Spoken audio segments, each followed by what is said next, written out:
오늘은 미리 부르는 노래라는 제목으로 하나님의 말씀을 전할 텐데요. 우리 같이 할렐루야로 인사했으면 좋겠습니다. 할렐루야. 네, 하나님을 찬양합니다. 우리 말씀 듣기 전에 한 번 더 눈 마주치고 주변 사람들과 인사했으면 좋겠습니다. 오늘도 승리했습니다. 오늘도 승리하셨습니다. 네, 그렇습니다. 오늘 이 자리에 모인 여러분이 승리자라고 하나님은 말씀하십니다. 제가 하는 이야기가 아니고 성경에 여러분들에게 들려주는 이야기이기 때문입니다. 그리고 영상으로 함께 하시는 성도님들도 이미 승리하셨습니다. 왜냐하면요, 하나님을 붙잡으셨기 때문입니다. 옳은 길을 걷고 계시기 때문입니다. 네, 그래서 여러분들이 바로 그런 승리자요, 이 승리를 전파하는 자들이 될 것이다 라고 성경은 감히 말하고 있습니다. 자, 이 사실이 여러분들 가운데 너무너무 자랑스러웠으면 좋겠습니다. 네, 집으로 돌아가시는 길에도 하나님이 나를 승리자로 불러주시는 이 일로 인해서 기뻐서 우리 마음이 좀 발딱발딱 뛰었으면 좋겠습니다. 집에 돌아가서 잠자리에 들 때도 나 같은 보잘것없는 존재가 뭐라고 하나님이 우리를 승리자로 불러주시지. 그리고 우리 꿈속에서도 내일 아침 일어나서 눈을 딱 떴을 때에도 하나님이 우리를 향하여 네 존재만으로 귀하다, 너희가 나를 찾는 너희가 곧 승리자다라고 말씀해 주시는 이 인정함이 여러분들 가운데 있기를 축원합니다.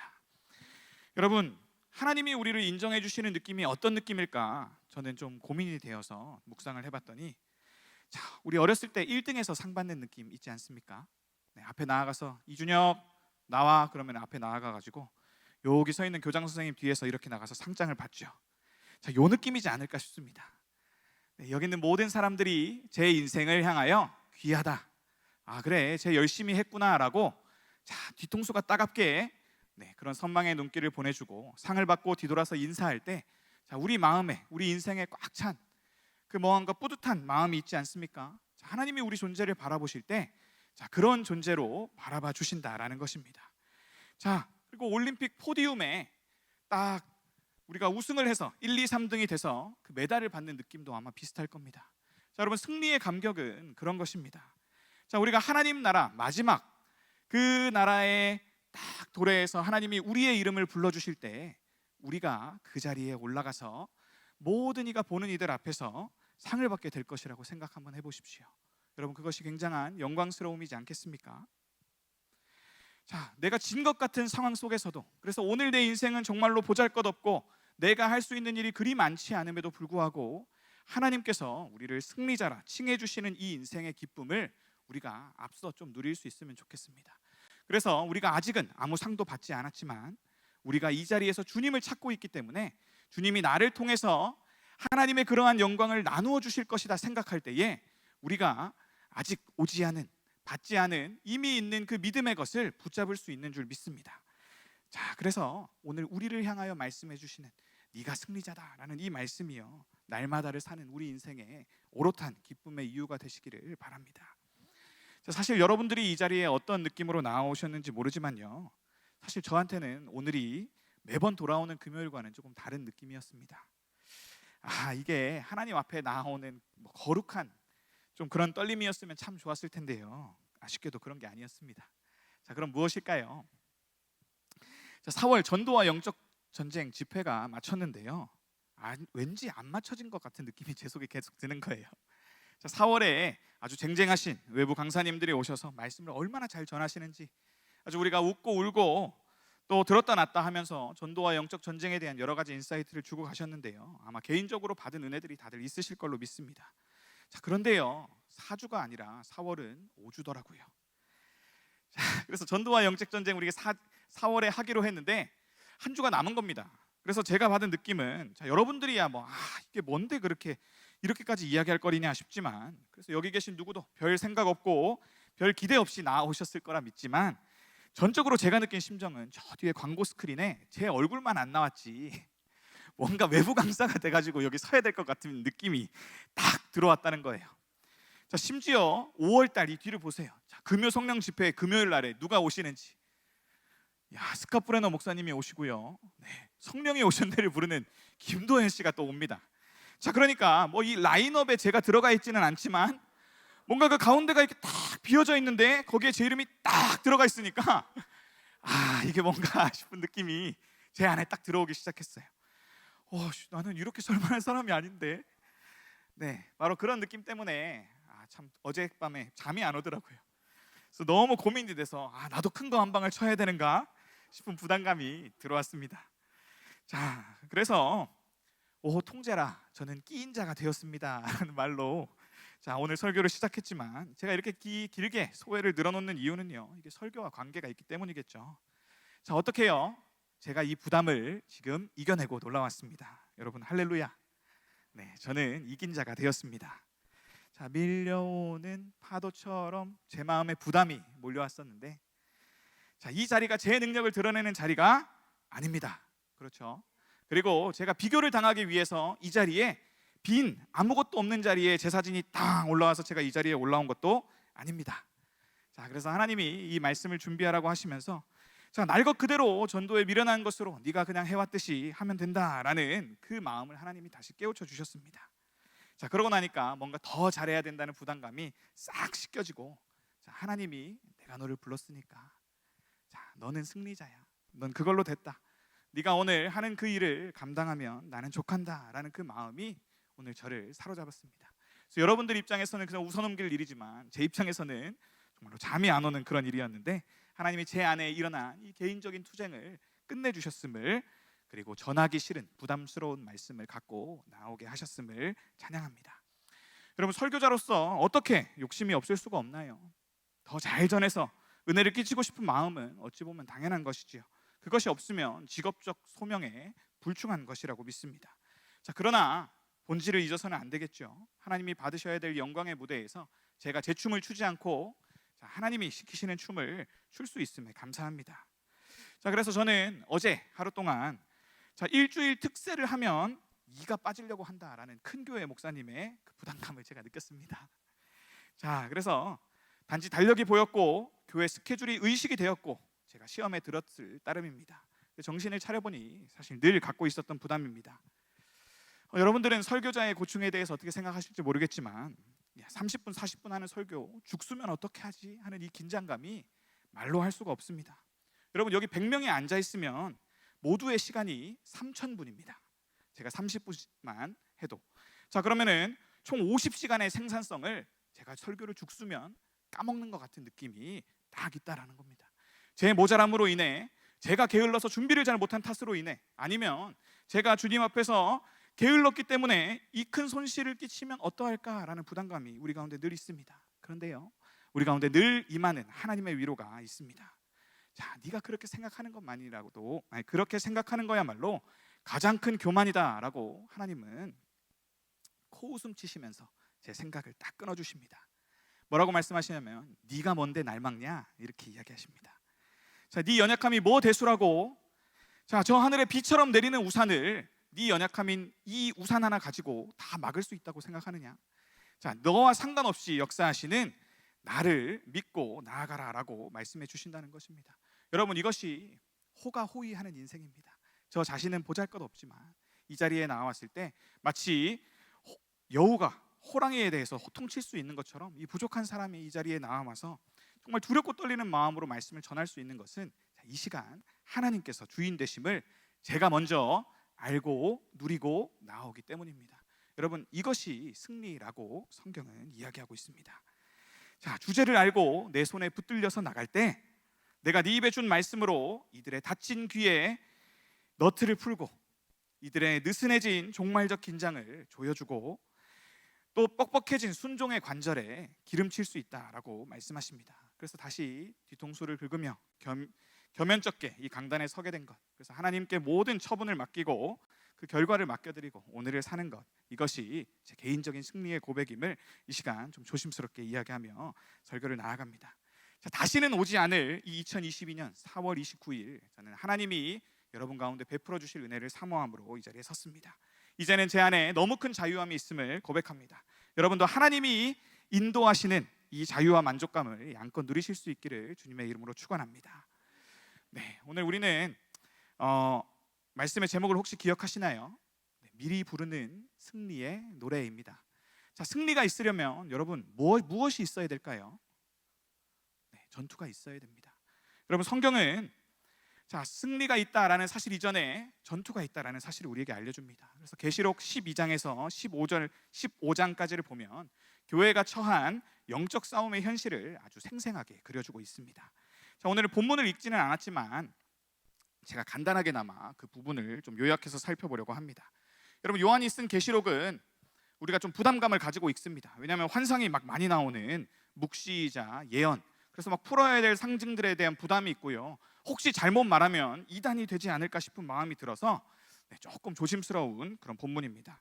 그러나 이 계시록은 동시에 편지임을 우리가 꼭 기억했으면 좋겠습니다. 당시 1세기에 고통당하고 있던 이 핍박 가운데 있던 성도들 가운데 하나님의 뜻을 알려줌으로써 그들을 위로하고 격려하기 위해 쓰여진 편지가 바로 이 계시록이라는 것입니다. 그래서 그들 가운데, 이 전투 가운데 지지 말고 승리해라. 자, 하나님의 뜻은 이러하니 너희가 이것을 알면 이길 수 있으리라 라고 말씀하신 이 교훈은 오늘 우리에게도 너희가 깨어 있을 때 승리할 수 있다라는 경고이자 격려가 됨을 우리 기억했으면 좋겠습니다.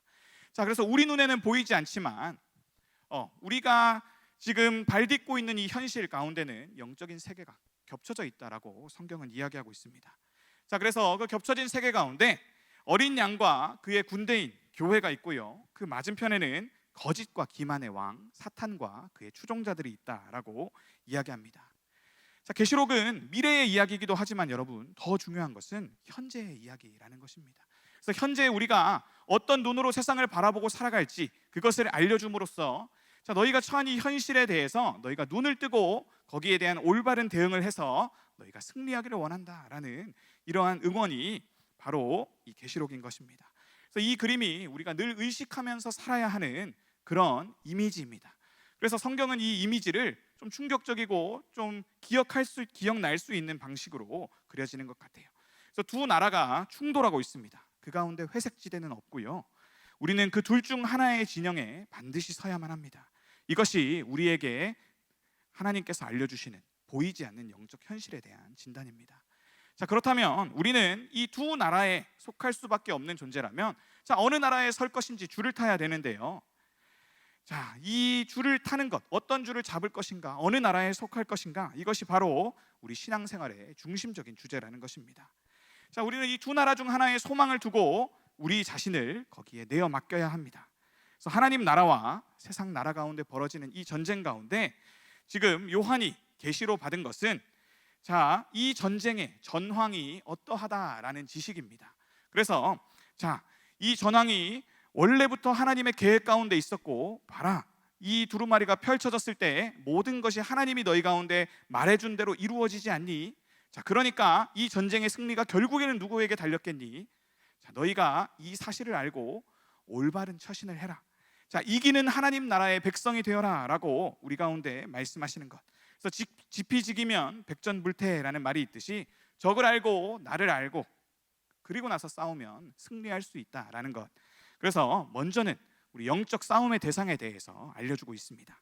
자, 계시록 12장 9절 말씀을 제가 한번 읽겠습니다.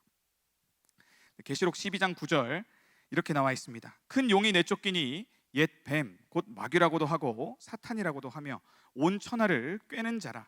그가 땅으로 내쫓기니 그의 사자들도 그와 함께 내쫓기니라 라고 나와 있습니다. 자, 요한에 따르면 지금 하나님 나라를 대적하는 권세가 이 땅 가운데 있다라는 것입니다. 그 권세가 누구냐라고 하면 큰 용이랍니다. 옛 뱀, 우리가 창세기에서 보았던 그 옛 뱀, 마귀라고도 부르고 사탄이라고도 하는 하나님의 대적이 지금 이 땅 가운데 마지막으로 몸부림을 치고 있다라고 알려줍니다.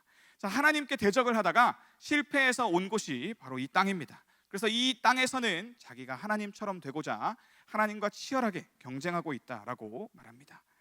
자, 그래서 그 사탄의 공격은 집요하고 교묘하며 변화무쌍하다라고 우리에게 알려주고 있습니다. 자, 첫 번째로는 자, 우리가 예수님이 오셨을 때 그 메시아를 공격했습니다. 그래서 그 메시아를 어떻게든 없애보려고 십자가에 달았지만 결정적으로 그것은 하나님의 계획이었고 사탄이 감히 상상도 못한 놀라운 승리의 첫 소식이었다라는 것을 들었습니다. 자, 그리고 나서는 사도행전 때 다시금 그 썼던 사람들을 데려다가 서기관들과 바리새인들을 데려다가 그 대적하는 무리, 자, 이 제자들을 또 짓밟으려고 얼마나 노력을 했는지 자, 예수를 전하는 자가 얼마나 열심히 있었든지 저기 멀리 복음을 전하러 가면 예루살렘으로부터 따라가서 그 복음 전하는 자를 없앨 정도의 열정을 주셔서 이 자라나는 교회, 싹트는 교회를 발로 짓밟으려고 했다라는 사실도 이것을 통해 보여줍니다. 자, 그리고 나서 그리스도의 증거를 가진 이 교회를 차례대로 공격하고 있는데, 결국 음부의 권세가 반석 위에 세운 이 교회를 흔들 수 없다라는 것을 사탄이 알게 되었습니다. 자, 그래서 교회 전체보다는 이제 교회 안의 성도들을 공격하기 시작했다라고 우리에게 알려주고 있습니다.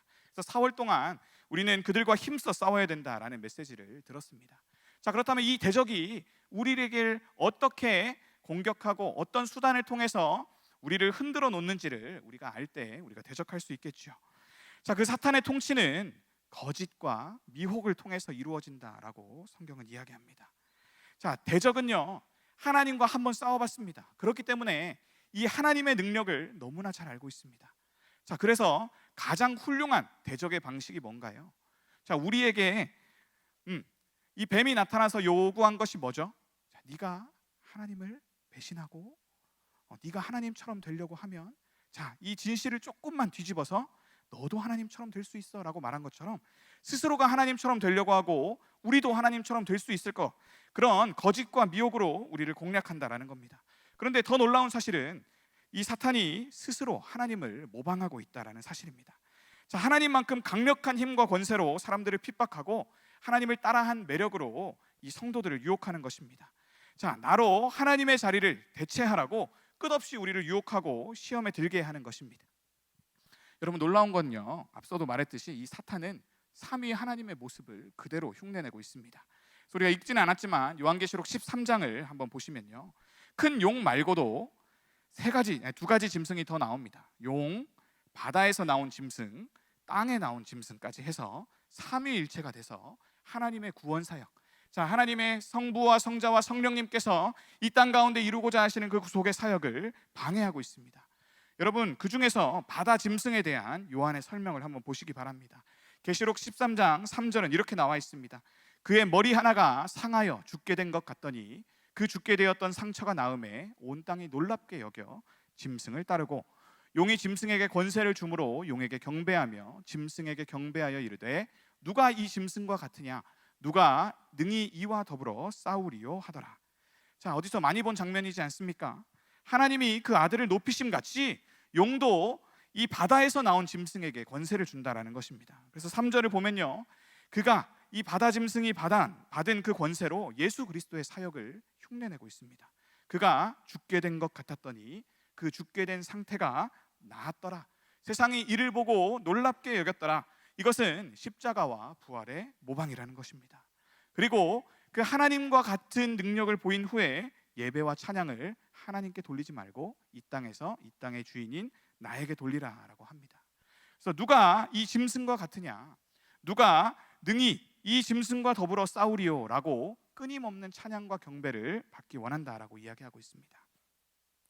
여러분, 계시록 13장 1, 2절을 보면요, 그 짐승의 외관에 대한 묘사가 나오는데, 그냥 한번 보시면 바다에서 한 짐승이 나오는데 그 외관이 설명하고 있습니다. 뿔이 열이고 뿔에는 열 왕관이 있고 신성모동하는 이름이 있는데, 2절을 보면 표범, 그리고 발이 곰의 발 같고 입은 사자의 입과 같은데 용이 자기 능력과 보좌와 큰 권세를 그에게 주었더라라고 나와 있는데요. 자, 이거와 비슷한 짐승을 어디선가 한번 보시지 않았나요? 다니엘이라는 선지서를 보면 나옵니다.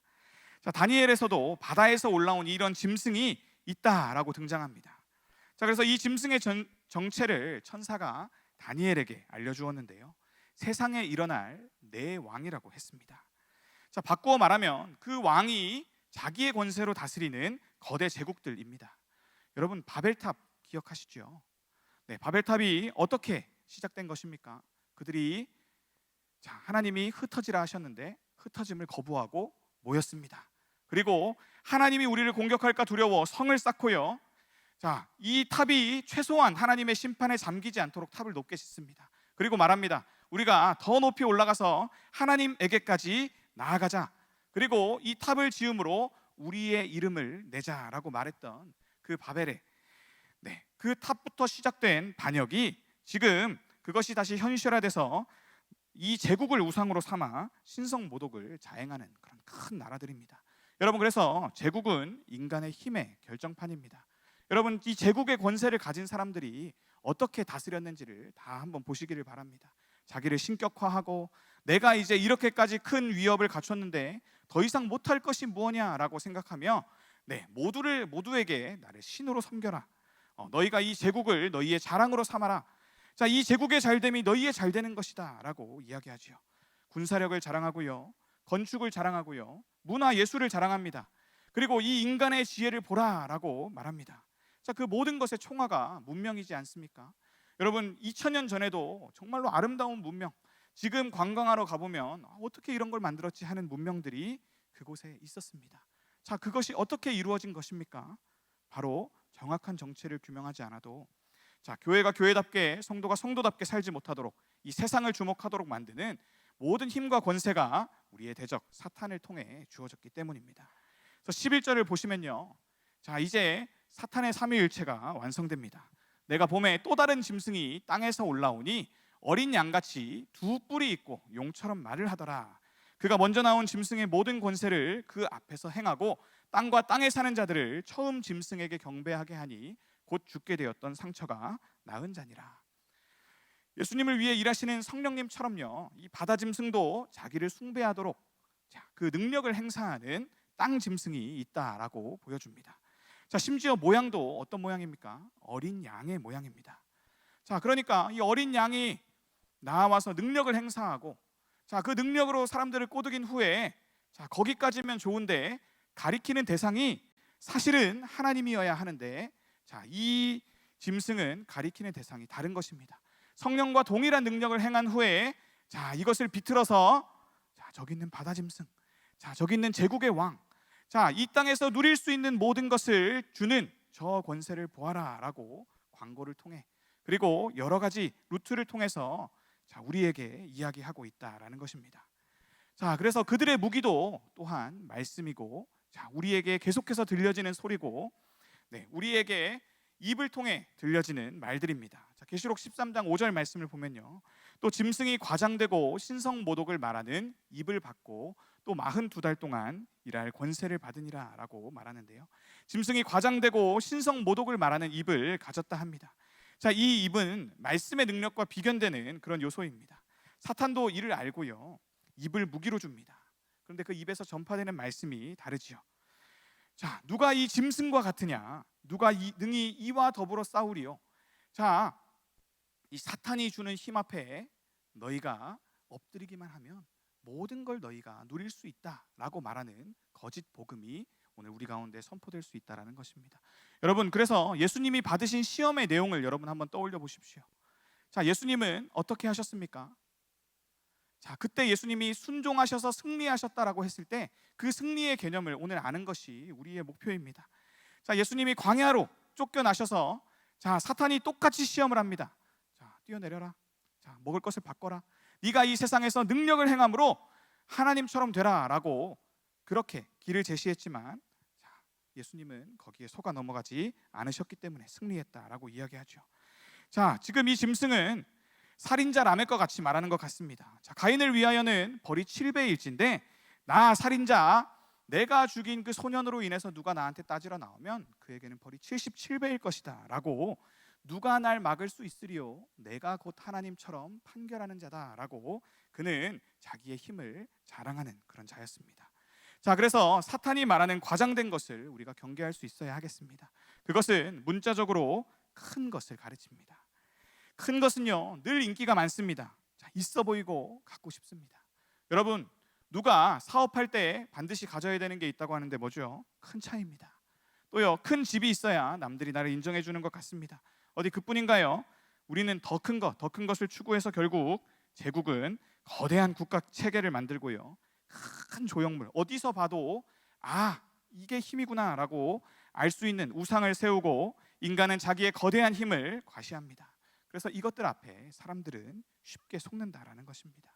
그래서 우리에게 주어지는 가장 큰 시험, 우리가 넘어지기 가장 쉬운 이 영적 시험은요, 바로 우리 눈앞에 있는 큰 것들, 내 눈에 커 보이는 것들을 통해 우주를 만드신 하나님을 감히 대체할 수 있다라고 믿는 것입니다. 여러분, 환상의 노예로 우리가 전락해 버리는 것, 이것이 곧 우리의 영적인 패배다라고 성경은 이야기하고 있습니다. 자, 제자들이 영적으로 패배했을 때를 한번 생각해 보십시오. 자, 그들이 예수님과 동행했을 때 그들은 바로 옆에 하나님인 예수님을 세워두고도 앞에 예루살렘의 헤롯 성전에 그들의 마음을 빼앗겼습니다. 예수님 정말 대단하지요. 예수님 저것을 보십시오. 얼마나 힘이 있어 보입니까? 그러나 사실 진정한 힘, 그들의 승리의 능력은 어디로부터 오는 것이었습니까? 사실은 예수님으로부터 오는 거였습니다. 자, 그래서 우리는 무엇을 의지해야 되고 무엇을 붙잡아야 되는지 우리의 승리의 조건에 대해서 다시 한번 확인해 볼 필요가 있다라는 것입니다. 여러분, 이 큰 것에 대한 유혹과요, 큰 용과 큰 용의 길이 세상의 옳은 길로 제시됩니다. 제국의 길로 가자. 자, 교회요, 모두가 인정하는 넓은 길로 가자. 그러면 세상이 나아올 것이다 라고 합니다. 사실 저도 어제 인정의 유혹에 빠진 것입니다. 사실 늘 돌아오는 설교 차례였습니다. 그리고 아무것도 변한 것 없는 금요일이었습니다. 그런데요, 우리 마음에 부담이 탁 주어진 것은 어때야 된다는 것입니까? 자, 일단은 내가 잘해야 된다는 것입니다. 이 자리에 설 때 하나님이 나를 세웠다라는 생각보다도 내가 잘해야겠네 라는 생각이 탁 들어온 것입니다. 자, 그러자 그 잘하고 싶다라는 부담이 우리 안에 들어오자 사실은 더 인정받고 싶고 더 영향력 있게 되고 싶은 욕망이 이 교회의 일정을 방아쇠 삼아서 드러난 것입니다. 나도 어서 유명해지고 싶다. 그래서 내가 커져야 하나님의 구원 역사 역시 커지지 않겠는가? 내가 은혜로운 설교를 아름답게 준비해서 선포해야 하나님 나라가 아름답게 더 커지지 않겠는가?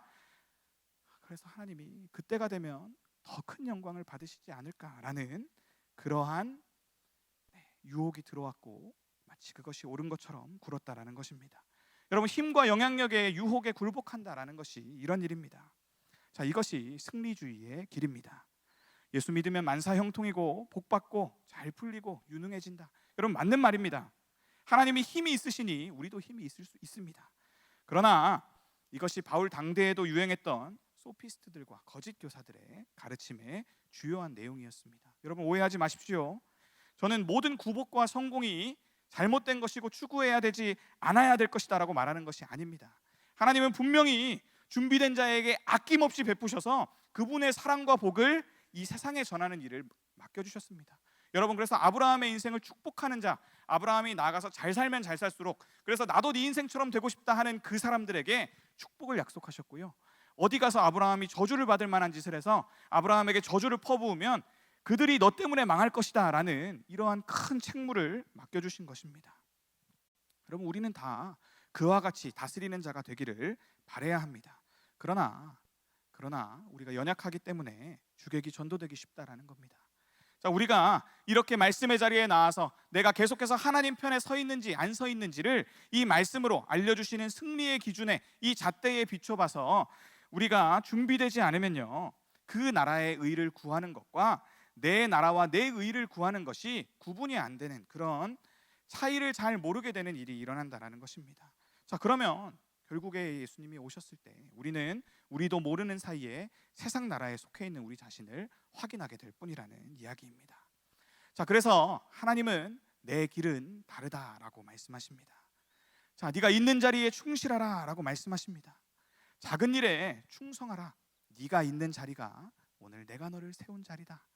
자, 그 자리 가운데 네가 하나님의 방식으로, 자, 하나님이 뭘 기뻐하실지를 생각하면서 서 있으라라고 이야기합니다. 자, 세상이 무시하면 그것이 내 계획이니 무시를 받아들이라 하시고 단지 제게 맡겨진 그 작은 십자가를 지라 하십니다. 자, 그리하면 때가 되었을 때 잘하였다 충성된 종아, 네가 작은 일에 충성하였음에 내게 많은 것을 맡기리니 네 주인의 즐거움에 참여할지어라 라고 말씀하시고 부어주실 것입니다. 여러분, 그런데요, 문제는 우리 현실 가운데는 아무리 헌신해도 아무리 준비된 것 같아도 세상에서 쓰러져갈 그런 연약한 모습의 성도들이 여전히 남아있다는 것입니다. 그래서 그들의 인생은 우리가 도무지 이해할래야 이해할 수가 없습니다. 아니, 저 사람이 복을 안 받으면 그거는 말이 안 되는 거다라고 말할 정도로 교회를 지극히 섬기고, 자, 그것처럼 더 사랑할 수 없는데도 하나님이 그들에게 승리를 주시지 않는 인생이 있다라는 것입니다. 자, 그런 인생을 만날 때 우리는 혼란스럽고 길을 잃은 것 같고 하나님이 안 계시는 것 같고 내 신앙에 어딘가 문제가 있다라고 생각될 정도의 유혹에 흔들리게 된다라는 것입니다. 자, 성경은 오늘 우리에게 주어진 본문은 승리에 대한 개념이 바로 서 있지 않기 때문이다라고 우리에게 지적해 줍니다. 자, 이것은 하나님의 입장에 결코 서볼 수 없는 우리의 연약함의 한계다라고 성경은 이야기하고 있습니다. 여러분, 그래서 오늘 계시록을 펼쳐보면요, 어떤 이야기가 나오냐면, 자, 핍박을 당해도 대처할 힘이 없는 교회가 나옵니다. 조롱을 당해도요, 항변할 힘이 없는 성도들의 모습이 나옵니다. 잘 되기는커녕요, 하나님을 위해서 열심히 헌신하고 믿음을 가졌더니 콜로세움의 사자밥으로 던져져서 사람들의 유흥거리가 됩니다. 그리고요, 머리 위에 심지를 올린 채 인간 가로등이 되어서 남들이 보는 앞에서 조롱의 대상이 되어 죽어가는 모습을 보인다는 것입니다. 여러분, 이러려고 우리가 전능한 하나님을 믿었습니까? 하나님은 살아계시긴 한가요? 우리는 이 쓰러져가는 자아와 세상 앞에 비참해진 인생을 보며 하나님 앞에 분을 토할 수 있다라는 것입니다. 그러나 여러분, 계시록은요, 자, 이 좁은 문과 이 좁은 길이 원래 성도들에게 주어진 길이었다라고 우리를 다시 한번 일깨워 줍니다. 여러분, 하나님은 이 계시록을 보면요, 사탄이 교회에게 가하는 이 최후의 발악을 묵묵히 지켜보시는 것만 같습니다. 자, 심지어 뭐라고 말씀하시냐면 순교자의 수가 차야 한다라고까지 말씀하십니다. 자, 이러한 말씀이 교회에 주는 교훈이 무엇인가요? 바로 교회의 진정한 승리가 무엇인지를 알게 하고자 하시는 겁니다. 여러분, 저는 이 말씀을 준비하면서요, 다니엘 기도회 때 테너 이용훈 교수의 간증이 떠올랐습니다. 여러분, 그는요, 전 세계 오페라 극장의 주인공입니다. 그리고 서울대에서 교편도 잡고 있습니다. 여러분, 성공한 인생이지요. 여러분, 그 간증할 때 자랑할 거리가 얼마나 많겠습니까? 그런데 그분의 간증에서 인상 깊었던 거는요, 자, 세상에서 성공한 부분, 자, 하나님이 이렇게 하셨습니다라고 해서 모두가 할렐루야 박수 막 치는 부분에서는 박수 치지 말라 하고요, 자, 내가 하나님의 뜻에 너무 힘들게 순종하게 된 결단의 순간에 박수가 안 나오면 가만히 서 있다가 왜 박수 안 칩니까? 라고 청중을 다그치는 모습을 봤습니다. 여러분, 그분은 진정한 승리를 알고 있는 것 같습니다. 자, 그는 자신이 노래 잘하기를 원했고 자신이 그 무대에 서기를 원한 것이 맞습니다. 그러나 그는 자신이 오페라 가수나 서울대 교수라는 호칭보다도 선교사 이용훈으로 불리기를 더 원합니다라고 고백했습니다. 그래서 그는 박수를 받아야 되는 순간을 아주 정확하게 알고 있었습니다. 그가 박수를 받아야 되는 순간은요, 그가 자연스럽게 잘 할 수 있는 일, 자, 내가 노래를 열심히 했고 그 노래를 가지고 나가서 인정받는 그 일이 아니라 내 안에 일어날 수 없는 그 일이 일어났을 때 그는 이것이 하나님이 하신 일이기 때문에 그분께 박수를 올려드려야 된다라고 감히 말한 것입니다. 내가 거듭나지 않고서는 일어날 수 없는 일, 전혀 불가능하다고 생각했던 그 일이 바로 성령의 역사가 임해서 내가 하나님의 편에 서 있구나, 그리고 하나님의 편에 섰더니 하나님이 나한테 안정과 만족을 주셨구나, 그리고 내가 포기했던 그 길보다 나에게 조금 더 좋은 길을 주셔서 내가 나중에 그 순간을 돌아봤을 때 그때 내가 한 선택이야말로 가장 최고의 승리였습니다라고 고백할 수 있는 그 영광된 순간을 그가 누렸다는 것. 자, 그때가 바로 박수 받아야 될 때라고 그는 이야기한 것입니다. 여러분, 그래서 성경이 말하는 진정한 승리는요, 우리가 보이지 않고 있는 이 하나님을 진정으로 믿고 있다라는 것이 드러나는 때입니다. 여러분, 그 이용훈 선교사가 갈등을 한 때가 언제냐면 로린 마젤이라는 전 세계에서 제일 유명한 오페라계의 왕이라고 불릴 정도의 그 권력을 가진 지휘자가 그를 콕 집어서 불렀다라는 것입니다. 너 다음 주에 스페인으로 왔으면 좋겠어. 자, 그러니까 매니저가 그에게 가서 야, 축하한다, 너 이제 스페인으로 가자 그랬는데 그가 그 자리를 뿌리치고 그때 나에게 일정이 있어 라고 매니저한테 말했답니다. 내가 캐나다의 토론토의 교회에 가서 노래를 불러야 돼. 나는 하나님 앞에 찬양을 하기로 약속했어.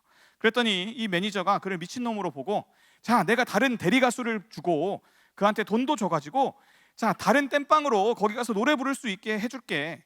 그러니까 너는 이 일생일대의 기회를 놓치지 말고 스페인으로 갔으면 좋겠어 라고 이야기했답니다. 여러분, 그런데 그때 그의 마음에 와, 내가 이거 스페인으로 가야 되는데 점점 더 스페인으로 마음이 이렇게 기울더랍니다.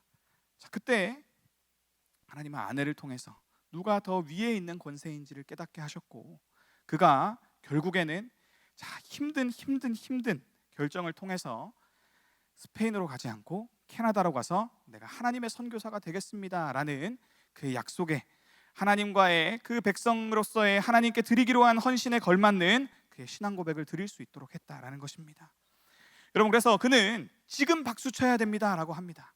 그가 그 비행기에, 스페인으로 가는 비행기에 1분이라도 늦으면 내가 올라가지 않고, 캐나다로 가는 그 비행기 1분이라도 늦게 출발하면 저는 스페인으로 가겠습니다라고 하나님 앞에 그냥 기도하고 탔는데, 그 비행기가 정시에 출발하고, 그래서 본인이 어쩔 수 없이 계속해서 하나님께로 끌려가는 그 모든 순간들이 하나님이 영광 받으셔야 되는 순간이었다라고 그는 이야기합니다. 그 순간이 내 승리의 순간이었다.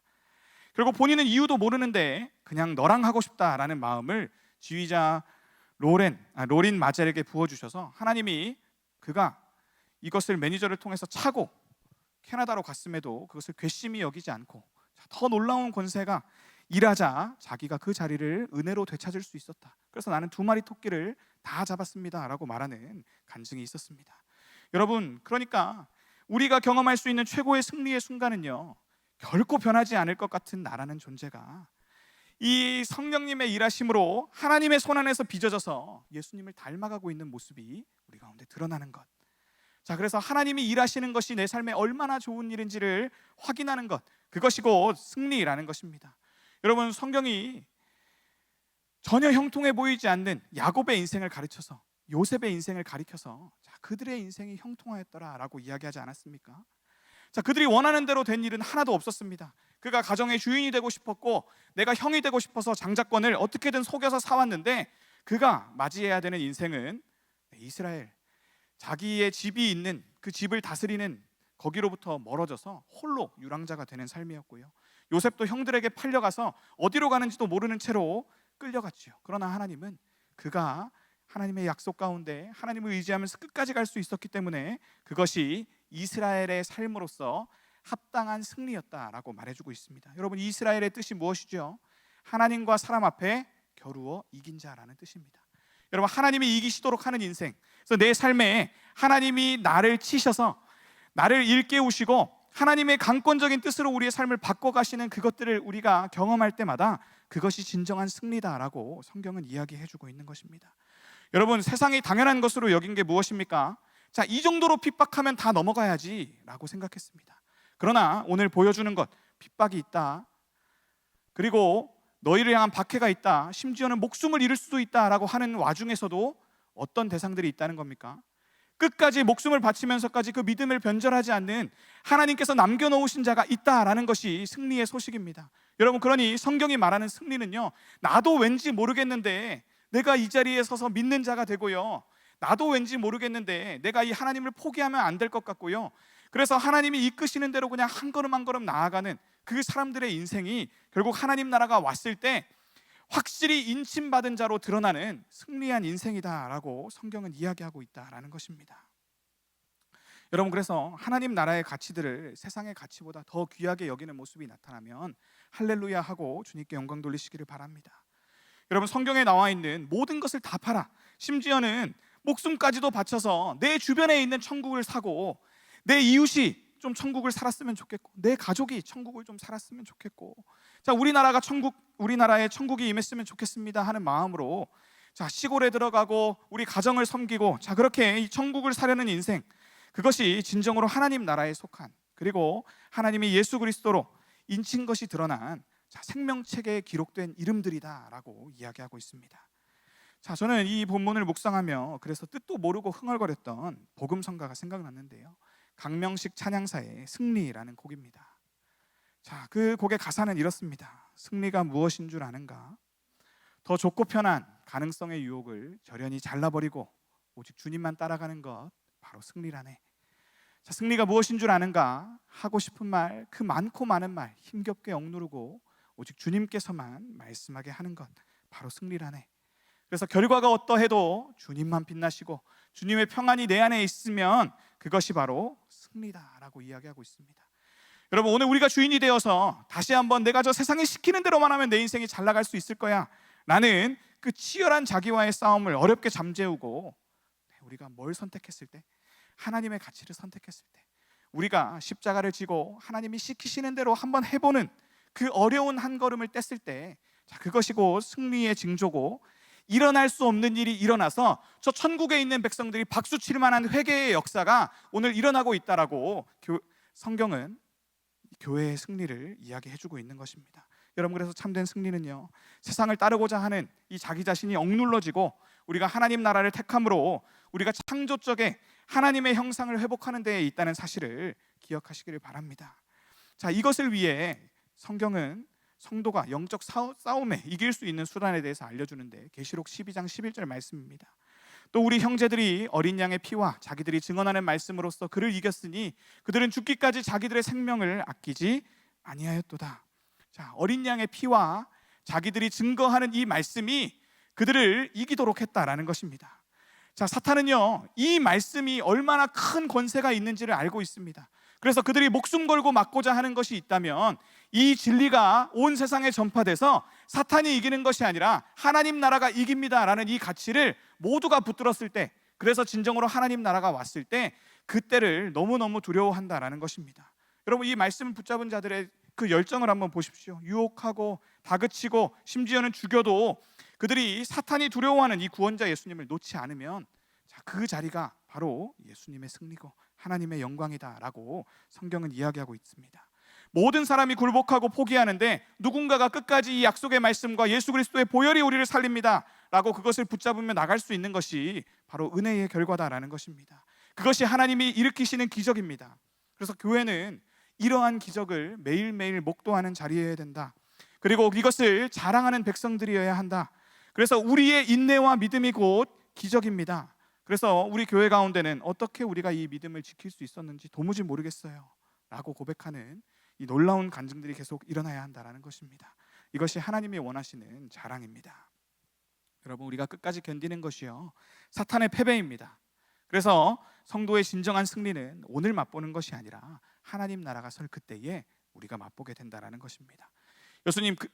예수님께서는 그때 마지막에는 세상이 역전될 것이라고 말합니다. 질서가 뒤바뀌기 때문에 제일 아래서 고통당하고 핍박당하던 너희가 가장 위에서 예수님과 함께 다스리는 자가 감히 될 것이다 라고 그분은 역전된 나라의 가치를 우리에게 알려줍니다. 그래서 그분의 방식으로 세상을 호령하게 되는 것, 나보다 더 사랑할 수 있는 자가 어디 있습니까?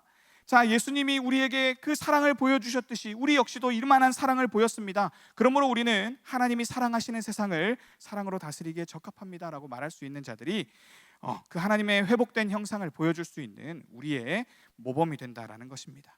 그래서 이 일을 위해서 하나님은 계속해서 이 계시록을 비롯한 말씀을 보고 먹으라라고 말씀하십니다. 계시록 10장 9절에서 11절 제가 한번 읽어보겠습니다. 내가 천사에게 나아가 작은 두루마리를 달라 한즉 천사가 이르되 갖다 먹어버리라. 내 배에는 쓰나 내 입에는 꿀같이 달리라 하거늘 내가 천사의 손에서 작은 두루마리를 갖다 먹어버리니 내 입에는 꿀같이 다나 먹은 후에 내 배에서는 쓰게 되리라. 그가 내게 말하기를 내가 많은 백성과 나라와 방언과 임금에게 다시 예언하여야 하리라 하더라. 여러분, 이것이 요한에게 주신 환상입니다. 자, 하늘에 부름을 받아서 올라갑니다. 그곳에서 천사가 두루마리를 먹으라 합니다. 그것이 네 입에는 다나 배에는 쓸 것이다 라고 합니다. 여러분, 이것이 무슨 말씀이냐면요, 자, 이 진단은 너무너무 반갑습니다. 우리가 이제 이 세상에 대해서 눈을 뜨게 되고 어떻게 하여야 승리의 길을 갈 수 있는지를 성경은 날마다 보여줍니다. 여러분, 그런데 그 단 진단이 우리의 삶에 이루어지는 일이 얼마나 힘든지요. 여러분, 제가 뱃살이 이렇게 나왔는데 자, 운동하러 가면 뭐라고 합니까? 자, 식단 조절하셔야죠. 자, 운동을 더 하셔야 됩니다. 여러분, 제가 건강에 안 좋고 어떻게 하면 이 건강이 좋아질 수 있는 길을 알게 되었습니다. 그러나 그것이 우리의 입에는 달지만 제 배에는 너무너무 쓰다는 겁니다. 여러분, 치료와 수술은 너무나 고통스럽다라는 것입니다. 우리가 재활하게 되고 사람답게 되고 우리 안에 암세포가 제거돼서 정상세포로 다시 가득 차게 되려면 자, 우리 안에 끊어져야 될 것들이 얼마나 많습니까? 여러분, 그거를 끊는 것, 이 말씀을 먹고 계속해서 우리가 하나님 나라의 기준을 바라보면서 그것을 선택하며 나아가는 것, 그것이 바로 승리라는 것입니다. 그래서 이 근심하게 하는 말씀을 우리가 듣고 보고 먹을 때 그 말씀이 우리를 구원과 최후의 승리에 이르게 한다라고 성경은 이야기하십니다. 그러나 이것을 그냥 우리만 위해 주신 것이 아님을 다시 한번 상기하시기를 바랍니다. 자, 요한에게 하나님은, 천사는 다시 이야기합니다. 네가 나가서 다시 예언해야 되겠다. 자, 이 구원의 비밀이 작지 않다라는 것입니다. 여러분, 정보화시대라 하지 않습니까? 여러분, 당장 내일 주식 가격이 오른다는 소식만 알고 있어도 거기에 자본만 더해지면 그것이 우리의 권력이 됩니다. 여러분, 영혼과 인생을 구원한 진정한 승리가 하나님의 손에 있고 그것을 우리가 알고 있다라는 이것이 하나님의 승리에 맛보는 그 순간에 결코 작은 일이 아니라는 것입니다. 여러분, 그렇기에 요한은 이 편지를 쓸 때 반모섬에 유배되어 있었습니다. 복음을 전하다가 이제 유배를 당했습니다. 더 이상 복음을 전할 곳도 없어 보이는데 하나님은 쉬라 말씀하지 않으시고 네가 이 천국에 있지 말고 내려가서 가감없이 계속해서 전하라라고 말씀하십니다. 자, 천국의 영광스러운 환상을 목도한 요한에게 네가 다시 전하라라고 말씀하십니다. 왜요? 의인의 정한 수가 차야 되기 때문입니다. 하나님 나라는 이 말씀의 전파를 통해서 우리 가운데 이루어질 것이고, 그러니 이 복음 전파와 선교야말로 하나님이 우리에게 주신 절대 명령이라는 것입니다. 하나님이 택하신 그 마지막 자가 돌아올 때까지 너희는 이 일을 쉬지 않을 때에 너희가 하나님의 말씀의 능력을 알게 될 것이요 하나님의 승리를 제대로 경험하게 될 수 있을 것이다 라고 성경은 이야기하는 것입니다. 사랑하는 성도 여러분, 우리는 주님이 세우신 이 요한계시록에 나오는 두 증인입니다. 우리가요 모세고 우리가 엘리야입니다. 여러분, 전혀 안 그렇죠? 우리의 어디를 봐서 우리의 얼굴에 모세처럼 광채가 납니까? 네, 우리가 어떻게 엘리야와 같은 이적을 행하겠습니까? 여러분, 우리는 그 일을 할 수 없습니다. 그러나 누가 그렇다라고 여러분들을 인정해 주십니까? 누가 여러분들을 승리자 삼아 주시고 누가 여러분들을 내 동역자다, 내 자녀다 말씀해 주십니까? 바로 하나님이십니다. 여러분, 우리는 자격 없는 자들이지만요, 그렇게 변화되어 가는 것, 우리가 할 수 없었던 일들이 우리의 삶에 파고들어서 자, 당장 오늘부터는 새로운 역사가 시작되었어요. 나는 죽었고 내 인생에 새로운 시작이 왔어요. 하늘로부터 임한 거듭남을 확인하게 되는 것, 그것이 곧 승리입니다. 여러분, 출애굽 때요 모세가 처음부터 내가 이 일을 감당할 수 있겠나이다 라고 말하면서 나아갔나요?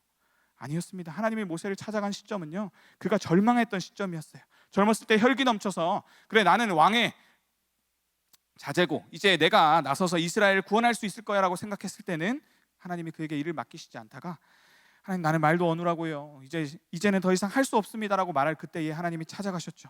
자, 그러나 하나님이 증인되라는 그 명령, 네가 그 백성을 끌고 나와서 승리를 맛보라 한 그 명령에 그가 순종해서 한 걸음 한 걸음 떼니까 드러난 것이 무엇입니까? 아, 내 안에 성령님의 DNA가 있었구나. 그분이 나를 통해서 이 홍해를 가르셨구나. 자, 그것을 경험하고 나면, 자, 하나님이 내 삶에 일하시고 나를 사용해 주신다는 것이, 자, 그때부터는 너무나 큰 승리가 되는 것입니다. 그래서 우리의 시작, 나 개인의 종말과 새로운 시작은 우리가 증인되라, 그리고 우리를 불러주신 우리의 자리에서 그 명령에 순종하여 나아갈 때 우리가 주 안에서 발견되는 인생이 된다라는 것입니다. 그렇기에 우리는 아직 시작하지 않았을 수도 있습니다. 왜요? 우리가 순종의 첫걸음을 떼지 않았을 수도 있기 때문입니다. 그러나 우리가 우리를 인정해 주시는 하나님의 인정, 너는 너로 귀하다, 내가 너를 쓰면 모든 일이 일어날 수 있다.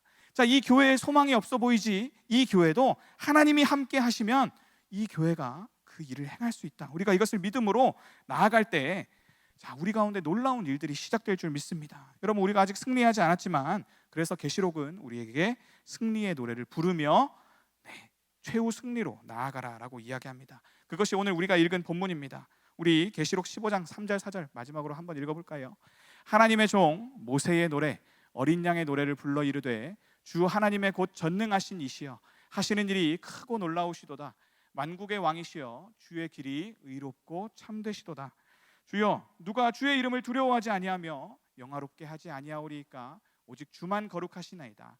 주의 의로우신 일이 나타났음에 만국이 와서 주께 경배하리이다 하더라. 여러분, 이것이 우리의 고백이 되기를 원합니다. 우리가 모세처럼 되고요, 우리가 감히 예수 그리스도의 어린 양처럼 되어서, 자, 그분이 행하실 수 있는 능력, 자, 그보다 더 큰 일도 하리라라고 말씀하신 이 천국의 열쇠를 들고 하나님 나라의 증인답게, 제자답게 변해갈 수 있기를 원합니다. 여러분, 그래서 이 성경에 인침받은 자 14만 4천에 대한 기록이 나오는데요, 이것은 구약 12지파, 신약 12사도의 대표에 많다라는 의미의 천을 곱한 겁니다. 여러분, 그런데 이것에 대한 자세한 의미보다도 우리가 이것이 나온 맥락을 잘 살펴야 되는데요, 백성을 계수하는 맥락에서 수를 세니 14만 4천이 나왔다라는 것입니다. 여러분, 이스라엘에서 백성의 수를 센다는 건요, 뭘 위한 거냐면 지파별로 징집해서 쓸 수 있는 남자들의 수를 세기 위한 것입니다. 여러분, 그러니까 성경은 지금 이 마지막 때에 우리를 어떤 공동체라고 부르시나요? 우리가 전투하는 공동체, 싸워서 이기는 공동체로 우리를 부르시고 계시답니다. 여러분, 그래서 우리가 승리하는 자가 되길 원합니다. 승리를 위해서는 우리가 전투가 있어야 함을 기억해야 합니다. 여러분, 하나님은 여러분들을 마하나임, 하나님의 군대라 부르십니다. 그리고 바알에게 무릎 꿇지 않는 7천 명이 어딘가에 있는데 그것이 바로 여러분들이어서, 자, 이러한 핍박과 환난의 시대에서도 무릎 꿇지 않는 것이 드러날 것이다 라고 말씀합니다. 여러분, 그래서 기독교는 결코 편안한 종교가 아닙니다. 여러분, 우리가 나아가서 복음을 전해야 하고 예수님처럼 그 한 명을 데려오기 위해서 순종해서 나아갈 때 우리의 자존심도 꺾어야 되고요, 우리가 가진 것, 환심을 사기 위해 선물도 줘야 되고요, 그들의 필요를 채워주는데 하나님, 이 일이 쉽지 않죠. 그러나 군사로 부르심을 받은 자는 자기 생활에 얽매인 자가 되지 말라라고 성경이 이야기합니다. 자, 모집한 자를 기쁘시게 하는 그 배에는 쓴 인생을 너희가 살 때, 나도 이런 걸 할 수 있었네, 하나님이 나를 통해서 일하시네, 나로부터 천국이 시작되네 라는 것을 우리가 경험하는 것, 그것이 하나님의 목적이라는 것입니다. 여러분, 온천 축제가 5월에 진행될 때요, 우리가 하나님의 하신 일을 우리 안에서 경험하게 되었으면 좋겠습니다. 그래서 매주 우리가 이제 승리의 노래를 불러 올릴 것입니다. 제가 얘기했듯이 감히 저와 비교도 할 수 없는 놀라운 라인업이 이 자리에 와서 하나님을 함께 찬양할 건데요, 여러분, 그때 우리가 드릴 찬양의 고백이요, 우리의 삶과 딱딱 맞아 들어갔으면 좋겠습니다. 여러분, 그래서 그 자리에 그 우리가 부르는 찬양을 보면서 세상 사람들이 우리를 흠모하며 나아왔으면 좋겠습니다. 그래서 변화되어서 순종하는 우리의 인생이 하나님께서 이루신 놀라운 기적임을 깨닫고 우리가 바른 승리의 고백으로 하나님께 올려보내는 그러한 5월이 되기를 주님의 이름으로 축원합니다.